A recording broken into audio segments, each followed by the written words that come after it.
Helicopter বিধ্বস্ত হয়ে নিহত হয়েছেন ইরানের প্রেসিডেন্ট হিসেবে পরিচিত ইব্রাহিম রাইসি।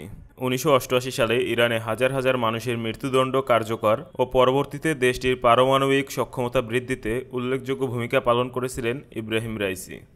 তার নেতৃত্বেই ইরানের সামরিক বাহিনী কিছুদিন আগে আঞ্চলিক চিরবৈরী ইসরায়েল ভূখণ্ডে শত শত ড্রোন ও ক্ষেপণাস্ত্র হামলা চালায়। রোববার ইরানের উত্তর পশ্চিমাঞ্চলীয় এক পার্বত্য অঞ্চলে প্রেসিডেন্ট ইব্রাহিম রাইসি, পররাষ্ট্রমন্ত্রী আমির আবদুল্লাহিয়ান সহ কয়েকজন উচ্চপদস্থ কর্মকর্তাকে বহনকারী হেলিকপ্টার বিধ্বস্ত হয়।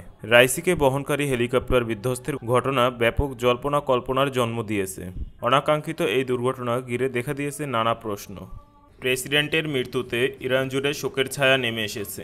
এই ঘটনায় অনিশ্চয়তার কালো মেঘে ছেয়ে গেছে ইরান, যার প্রভাব মধ্যপ্রাচ্য জুড়ে ছড়িয়ে পড়তে পারে বলে আশঙ্কা করা হচ্ছে। এদিকে ইরানের প্রেসিডেন্ট রাইসির মৃত্যু কেবল দেশটির অভ্যন্তরে ক্ষমতা দ্বন্দ্বের সূত্রপাতই করবে না, বরং ওই অঞ্চলেও তাৎপর্যপূর্ণ প্রভাব ফেলবে। ক্রমবর্ধমান তীব্র উত্তেজনা আর সংঘাতের মাঝে রাইসির মতো দেশটির প্রধান একজন রাজনৈতিক নেতার অনুপস্থিতি ইরানের ভেতর এবং বাইরে ক্ষমতার ভারসাম্যহীনতা ব্যাঘাত ঘটাতে পারে। যদিও দেশটির সরকারি ব্যাখ্যায় এখন পর্যন্ত বৈরী আবহাওয়া পরিস্থিতির কারণে হেলিকপ্টার দুর্ঘটনা ঘটেছে বলে জানানো হচ্ছে। ইরানের রাষ্ট্রায়ত্ত সংবাদ মাধ্যম বলেছে, ভারী বৃষ্টিপাত আর ঘন কুয়াশার কারণে ফ্লাইটের দৃষ্টিসীমায় ব্যাঘাত ঘটছে। তবে এই দুর্ঘটনায় শত্রুপক্ষ জড়িত থাকার সম্ভাবনা নিয়েও জল্পনা ছড়িয়েছে। প্রেসিডেন্ট রাইসির মেয়াদ ও ইরানের অভ্যন্তরীণ এবং বাহ্যিক চ্যালেঞ্জের পরিপ্রেক্ষিতে দেশীয় শত্রু, এমনকি ইসরায়েলের মতো বহিরাগত ক্রীড়নকদের সম্ভাব্য জড়িত থাকার বিষয়েও আলাপ উঠেছে।